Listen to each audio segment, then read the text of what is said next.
Hello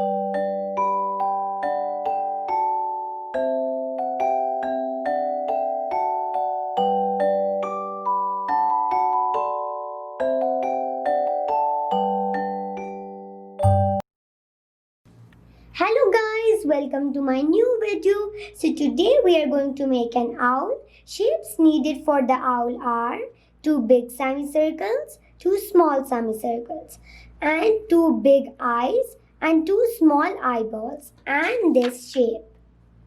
Let's start pasting.